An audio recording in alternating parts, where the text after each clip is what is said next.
Si quelqu'un a réellement le temps de consommer votre contenu, et puis de laisser quelque chose de négatif à propos de vous, avec leur temps, pensez à quel point leur vie est merdique. Je me suis jamais, jusqu'à ce jour, senti mal quand quelqu'un m'a laissé un commentaire négatif. Quand je vois ça, je me sens littéralement mal pour eux. Parce que je ne pourrais jamais, à cause de tout le bonheur que j'ai en moi, perdre 2 secondes pour dire quelque chose de négatif à quelqu'un pour aucune raison. Et plus important encore, et probablement la chose sur laquelle je dois passer le plus de temps, et le mot qui anime ma vie est en fait le contexte, et pas le contenu. J'ai tellement parlé de contenu. La raison pour laquelle je réussis dans ce que je fais, et que mes entreprises réussissent, et que les entreprises que je conseille réussissent, et que les personnes qui me suivent ont du succès, est dû au fait que nous sommes excellents dans le contexte, et pas seulement dans le contenu. De toute évidence, si vous n'avez pas de contexte sur l'autre personne, si vous n'avez pas déployé d'empathie pour l'autre personne, si vous n'êtes pas inquiet pour eux, vous n'avez aucune chance. Il n'y a rien de bien différent pour prononcer un discours. La raison pour laquelle je suis un orateur public dominant, en plus d'être l'un des meilleurs dans ce que je fais, est parce que je suis beaucoup plus inquiet au cours des 32 prochaines minutes de vous offrir de la valeur et de vous donner quelque chose, et certainement pas ce sur quoi je pourrais en tirer. Vous savez, certains orateurs sont confus parce qu'ils veulent votre argent. Je ne veux pas votre putain d'argent. Je veux que tu gagnes et que tu m'envoies un email en me disant que t'as excellé. Vous comprenez? Mes amis, c'est un moment particulièrement spécial et je suis complètement convaincu que la grande majorité d'entre vous, et je veux dire 99% de cette pièce, finira avec des regrets. J'en suis complètement convaincu. Et ça ne m'amuse pas de le dire, mais ça paraît vraiment évident pour moi que les humains prennent de la merde pour acquise, en plus d'être vraiment mauvais en perspective et en timing. La raison pour laquelle j'insiste sur la patience, combien de personnes ici ont moins de 30 ans? Levez la main. Levez-vous si vous avez moins de 30 ans. Commençons d'abord par des applaudissements pour tous les jeunes dans cette salle. Restez debout. Vous êtes jeune, vous n'êtes pas encore fatigué. Si vous êtes debout en ce moment, vous devez vraiment entrer dans les bonnes perspectives et les bonnes compréhensions. Si vous êtes debout en ce moment, avec la manière dont la médecine moderne évolue, il y a de fortes probabilités pour que vous viviez encore 3 vies de plus que vous ne l'avez déjà vécu, si ce n'est pas 5. Genre, vous comprenez pourquoi je lutte contre les gens qui lâchent l'affaire au bout d'1 an ou 2, ou qui sont contrariés de ne pas y être encore arrivés 3 ans plus tard, qui se rendent pas compte qu'il leur reste encore 4 vies de plus.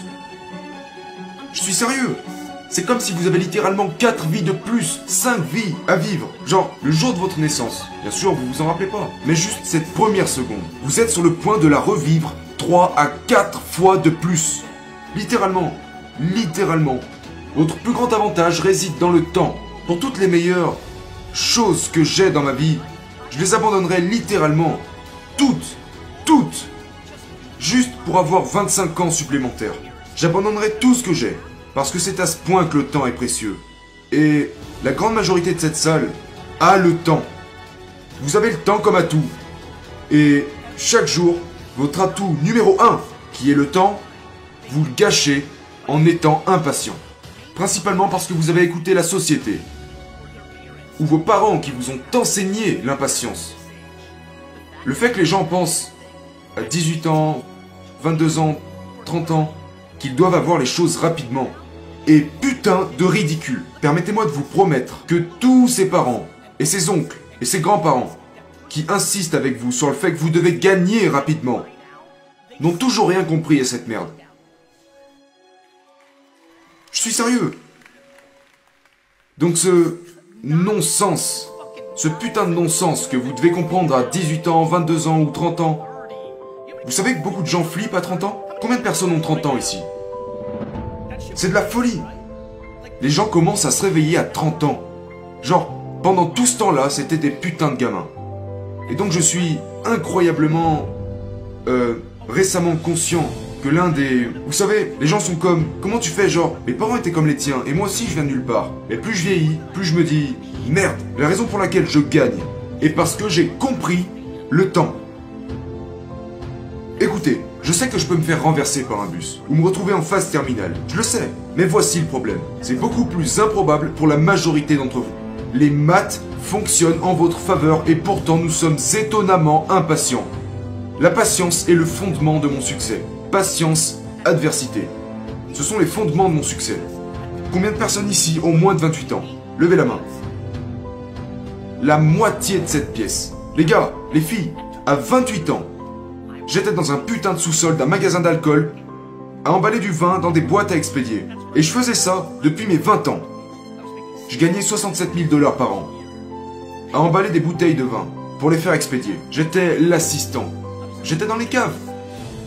Aujourd'hui, tout le monde veut être un putain d'entrepreneur, genre coach de vie à 22 ans. C'est vraiment un truc qui me fait marrer. Si vous avez 22 ans et que vous êtes un putain de coach de vie, cassez-vous de là, maintenant! C'est quoi ce bordel? Je vais te payer 5 000 $ par mois pour que tu m'expliques comment je dois vivre? Espèce d'idiot! Va te faire! La première chose pratique que vous pouvez commencer à faire en sortant de cette conférence est de réaliser que si vous ne communiquez pas avec le monde, vous avez un problème. Parce que l'attention est un avantage. Que vous produisez du contenu ou que vous diffusez de la publicité, si vous ne faites pas l'une de ces deux choses, vous êtes vraiment très vulnérable.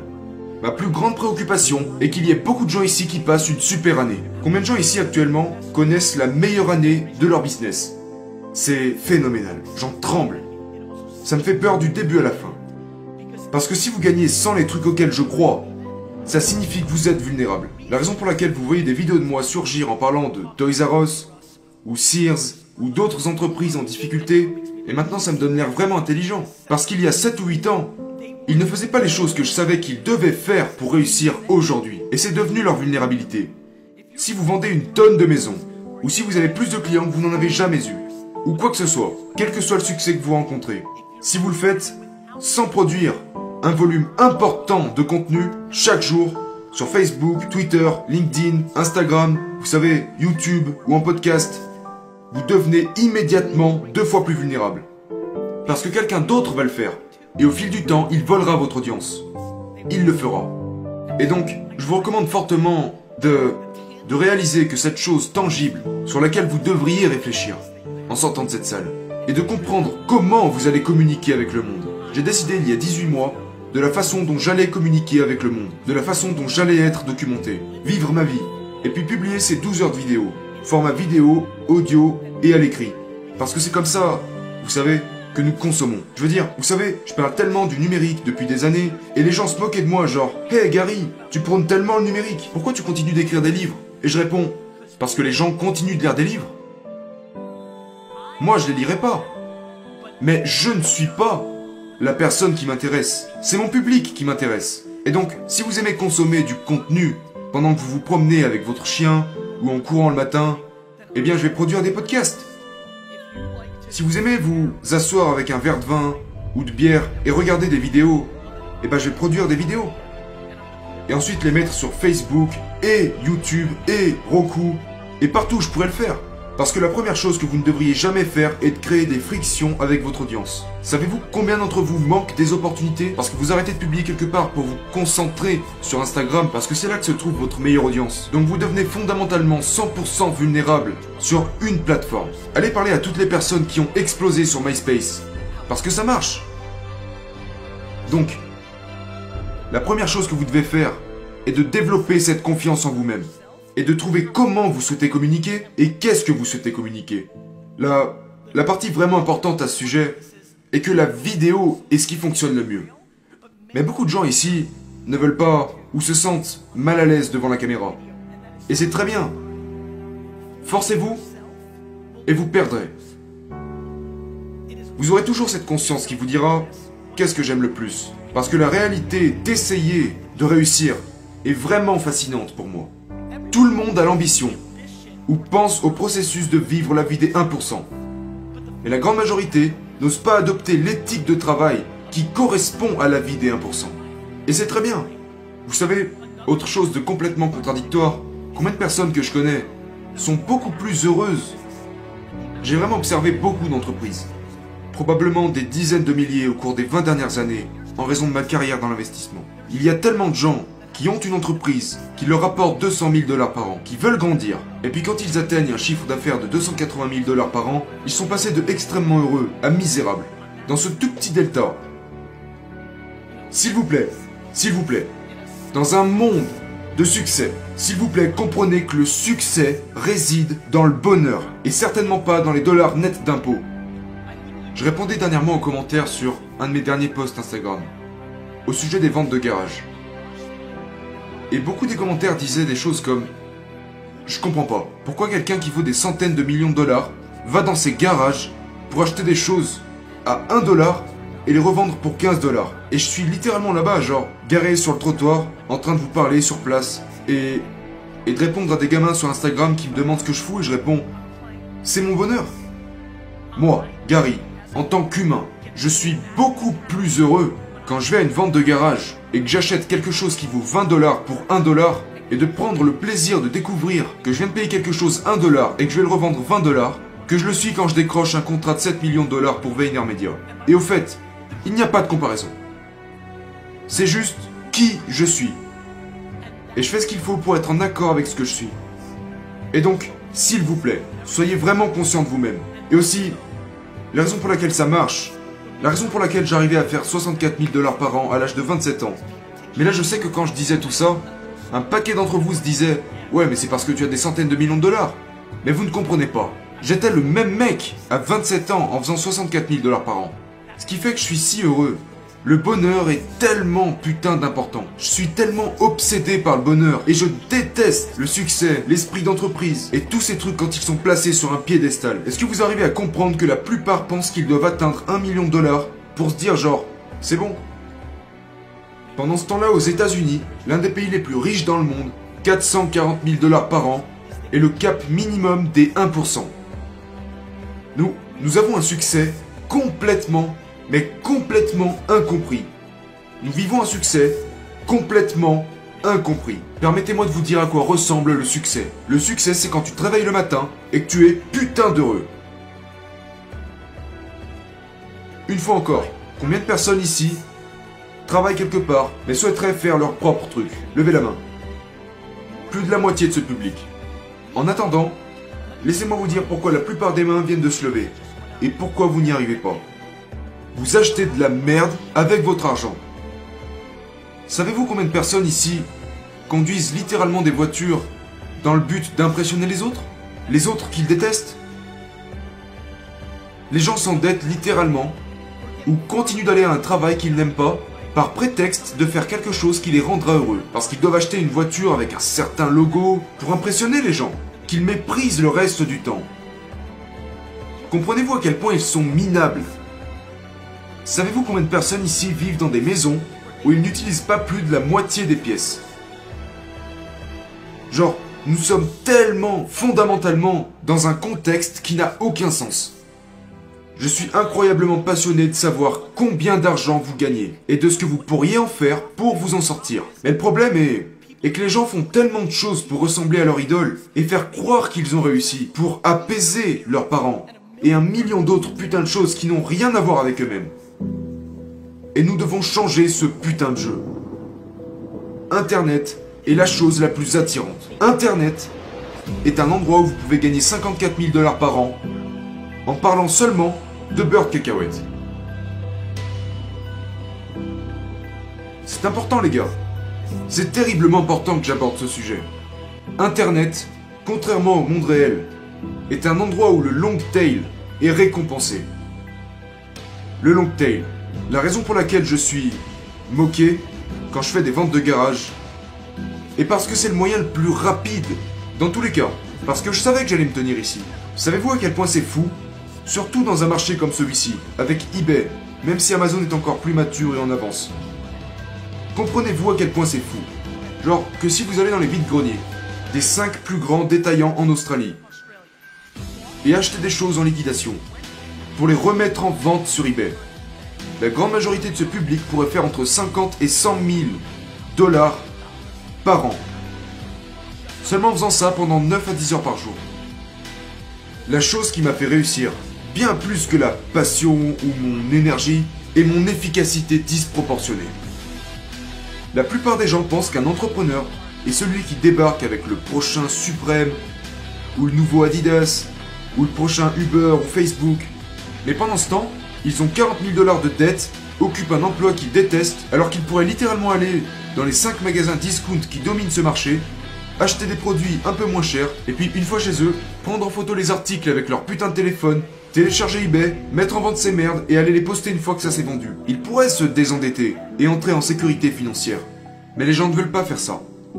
Parce qu'ils ne veulent pas être jugés, sachant que ce serait l'activité qui leur permette de vivre. La plupart des gens dans cette pièce, et dans le monde, préfèrent perdre en laissant croire qu'ils font quelque chose de bien, plutôt que gagner et d'être jugés pour avoir fait quelque chose qui semble pour la plupart idiot. C'est vraiment con.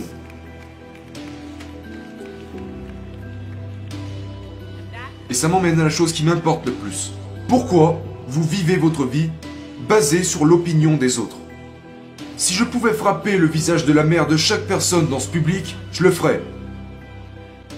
Ça me fait tellement peur de voir à quel point les parents foutent la pression à leurs enfants et les utilisent comme des produits dans le but qu'ils plaisent aux autres parents avec lesquels ils passent du temps. Quand ce n'est même pas dans le meilleur intérêt du bonheur de leurs enfants. C'est juste un putain de système corrompu. Et je suis littéralement le sous-produit des parents qui fonctionnent comme ça. C'est ce qui m'a vraiment permis de m'intéresser aux choses qui me passionnaient. Même si dans les années 90 en Amérique, les enfants d'immigrés étaient censés obtenir de bonnes notes, si vous me suivez sur Instagram, vous avez vu mon bulletin de notes, et c'est tout sauf super. C'est la raison pour laquelle je me tiens ici aujourd'hui. Parce que je n'avais rien. Donc il y avait cette sorte d'adversité. Parce que le moyen le plus rapide de ne rien gagner dans la vie est de trop en avoir dès le départ. Et c'est dans le manque que j'ai trouvé l'inspiration. Je suis ici, et je promets que si vous m'étudiez vraiment, tout ce que j'ai fait, et j'ai pris un peu de temps pour le réaliser, c'est que tout ce que je fais, c'est d'essayer de rendre au monde ce que mes parents m'ont donné. De ressentir un tel niveau de culpabilité et de gratitude, un mélange des deux. De comment je l'ai eu.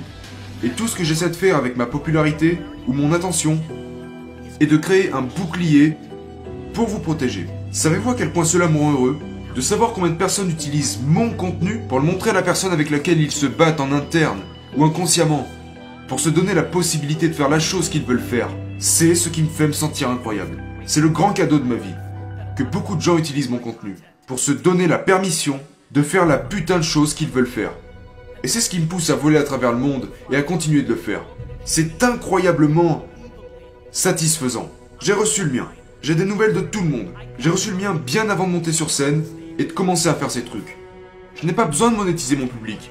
Il n'y a pas de produit que je vais essayer de vous vendre durant les prochaines 14 putains de minutes. Ce que je fais, c'est d'essayer d'être heureux quand je rentrerai chez moi. Et de lire dans quelques jours les emails des gens. Et au fait, j'en reçois tous les jours. Tous les jours, je reçois des emails qui commencent par « J'avais 47 000 $ de dette il y a un an. Et aujourd'hui, j'ai une entreprise qui fait 300 000 $ de chiffre d'affaires. Et je ne sais pas pourquoi il m'a fallu 4 ans et demi pour enfin faire ce que tu disais. » Et c'est ça le truc. Juste pour que vous compreniez ce que... Pourquoi j'aime quand les gens disent « Gary, les commentaires sont tellement amusants. Gary, genre, tu crains frère. Tu répètes la même merde. » Et je réponds « Parce que c'est vrai. La raison pour laquelle je continue, la raison pour laquelle j'y crois, est parce que je sais que pour beaucoup d'entre vous, même si vous l'avez déjà vu 87 fois, peut-être que cette fois-là, ou la prochaine, sera la fois où vous aurez ce déclic. Et c'est comme ça que ça fonctionne réellement. C'est un jeu de perspective, que vous le compreniez ou non. Savez-vous combien de gens ont oublié que nous vivons à une incroyable époque? Mes amis, c'est le meilleur moment pour être un être humain dans toute l'histoire de la Terre. Je ne sais pas quoi vous dire d'autre. C'est comme des maths, ce n'est pas mon avis. C'est la même chose pour les génocides, la santé, l'expansion de la vie. Ça ne peut pas être mieux. Toute cette merde avec le racisme, le sexisme et toutes ces choses merdiques. Pendant ce temps-là, il y a eu la peste noire.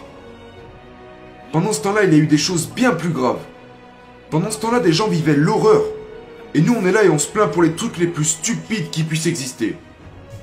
Les gens se plaignent quand le barista leur a mis la mauvaise crème dans leur putain de café. Qu'est-ce que t'as dit? Ton wifi est un peu plus lent que d'habitude? Espèce de faible. Comme si tu étais contrarié de sentir que ça va plus lentement, un peu moins vite. Ou peut-être que tu as eu moins de likes sur ton dernier post. T'es dans la merde, mon gars.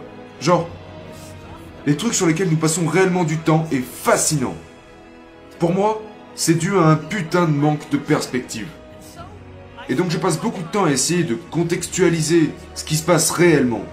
Et ce qui se passe réellement, c'est qu'Internet est enfin assez mature et arrivé à un tel point que littéralement chaque personne dans cette salle peut gagner.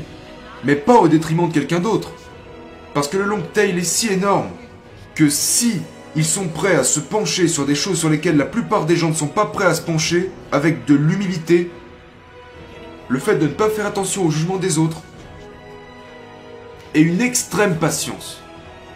La patience est indispensable. Personne n'a jamais rien construit de significatif du jour au lendemain. Certains ont eu un héritage. Vous pourriez gagner au loto. Ça arrive. Mais pas pour les 99,9% des gens. De 2007 à 2011, quand personne ne savait qui j'étais, et que Twitter était la plateforme du moment, j'ai passé chacune de mes journées à répondre à chaque tweet où j'étais mentionné. Ce qui fait que je me couchais à 3 ou 4 heures du matin, jusqu'à ce que j'atteigne tout le monde. Et c'est comme ça que j'ai construit ma fondation. Les gens veulent le beurre et l'argent du beurre, et le caviar, mais ils ne sont pas prêts à manger de la merde. C'est une phase. Je veux dire, si vous ne comprenez pas comment ça marche, il n'y a pas de putain de raccourci. Il n'y a pas de hack, il n'y a pas d'astuce, juste du travail. Maintenant ma question est, est-ce que vous allez vraiment me permettre de me moquer de vous dans 7 ans parce que vous n'êtes pas passé à l'action? Parce que je vous le promets, dans 7 ans, la plupart de mon contenu va chier sur 98% de cette pièce, parce que vous n'aurez rien fait pour changer. S'il vous plaît, ne me permettez pas de vous chier à la gueule. S'il vous plaît. Je vais rapidement entrer dans des tactiques très hardcore. Hier, à Melbourne, j'en ai parlé et quelqu'un a directement commencé à le faire. Et m'a envoyé un message pour me dire que son entreprise était déjà en train d'exploser. En un jour. Alors que ça fait 1 an qu'ils sont dans le domaine. Le marketing d'influence est largement sous-évalué. Les gens ne savent pas comment se tarifier pour prendre une photo avec leurs produits ou pour leurs services. Certaines personnes sont excessivement chères, d'autres sont complètement sous-évaluées. Combien de personnes ici vendent un produit physique? Levez la main. Pour tous ceux qui viennent de lever la main, si vous ne dépensez pas 25% de votre budget dans des influenceurs sur Instagram, vous laissez passer une incroyable opportunité. Ils feront vendre vos produits pour vous. Comment procéder à grande échelle? Passez 5 à 7 heures par jour, ou demandez à un employé de le faire, et envoyez des messages privés à autant de gens que vous le pouvez, jusqu'à ce qu'Instagram vous bloque et que vous devez attendre pour recommencer. Vous leur demanderez combien cela leur coûterait de prendre une photo avec votre putain de produit physique. Que ce soit un parapluie, des baskets, du thé, de la confiture, peu importe ce que vous vendez. Vous leur demandez combien ça coûterait. Comment déterminer si c'est une bonne ou une mauvaise affaire? Essayez. Mais vous devez toujours essayer de négocier. C'est comme une vente de garage, où nous avons acheté pour moins que ce qu'ils proposaient. Regardez ce qui se passe. Et puis voyez ce qui arrive à votre entreprise. Vous devez faire des tests. Il n'y a pas de paramètres. Vous devez apprendre. Un tel prend une photo avec vos baskets, et ça en fait vendre 800 paires. C'est une super affaire pour 800 $. Un tel prend une photo avec vos chaussures, et vous vendez une paire. C'est une mauvaise affaire pour 1000 $. Vous devez entrer dans un processus d'action.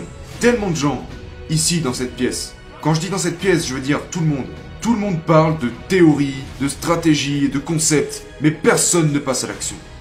Les nuages ne sont jamais négligés par ma propre définition des nuages et de la saleté, parce que c'est la raison pour laquelle vous faites de la merde. On dirait même que c'est votre but.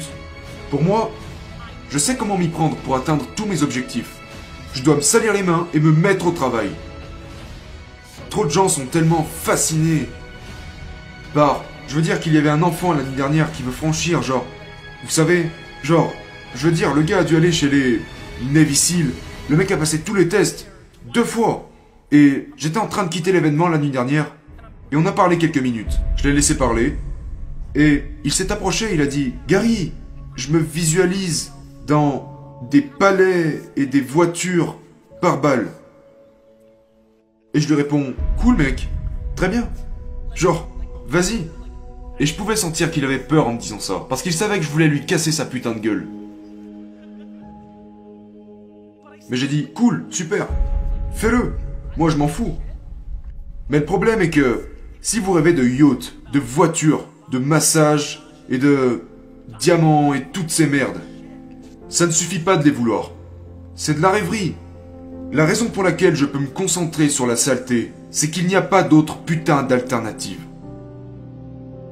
Personne ne gagne sans se mettre au travail.